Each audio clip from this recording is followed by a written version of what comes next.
जय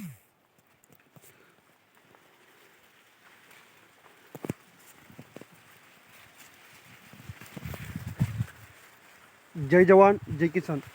मित्रांनो, तुम्ही पाहू शकता आपली शून्य मशागत शेती आहे आणि आपण शून्य मशागत शेतीमध्ये मक्का उत्पादन काढलं आहे. मित्रांनो, अवघ्या आता सरासरी आजची दिनांक मित्रांनो 29 जानेवारी आणि आपण मक्का लागवड केली मित्रांनो ऑक्टोबर महिन्यात.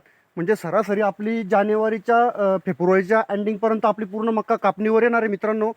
आणि अशा रीती जर तुम्ही करताय तर तुमचं एका सीझनमध्ये 3 उत्पादन घेऊ शकता मित्रांनो. तुम्ही आपण पाहू शकता की कशा रीते उत्पादन घेतलंय आणि मक्का सुद्धा पाहू शकता तुम्ही की कशा रीते क्वालिटी मारते मित्रांनो. शून्य मशागत आहे, बिना नागरणी, बिना उखटी, बिना हे मित्रांनो. तुम्हाला एक धाव तुम्ही जसं सुद्धा तसेच्या तसे आपले हे पाहू शकता, जसं सुद्धा तसेच्या तसे.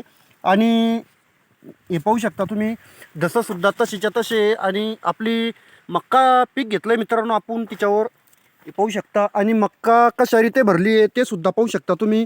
आपण जवळजवळ लावली आहे, पाणी कमी असल्यामुळे कणसाची साईज पाहू शकता तुम्ही, पूर्ण साईज पाहू शकता मित्रांनो कशा रीते भरली आहे. टवटवीत आहे, क्वालिटी मारती आहे आणि एक नंबर मक्का कणूस आहे मित्रांनो तुम्ही पाहू शकता. आणि विशेष पूर्ण आपण विद्रव्य खतांवर मक्का घेतली आहे हे पाहू शकता तुम्ही कशा रीते मित्रांनो. आणि कणस सुद्धा पाहू शकता, हे झाड पाहू शकता, हे कणस पाहू शकता मित्रांनो. एका ठिकाणी 2-2 कणस येत आहे, 2 आहे आणि 3 आहे मित्रांनो. कणस सुद्धा एकदम भारी भरलेले आहे. आणि विशेष मित्रांनो पूर्ण व्हरायटी आपली ॲडव्हांटा कंपनीची आहे तुम्ही पाहू शकता. कणस सुद्धा पाहू शकता मित्रांनो, हे पाहू शकता 2 कणस आहे, कुठे 3 आहे. एक नंबर कणस आहे. कणसाची साईज सुद्धा पाहू शकता तुम्ही, 2-2 कणस आहे आणि व्यवस्थितरित्या भरले मित्रांनो. पूर्ण विशेष म्हणजे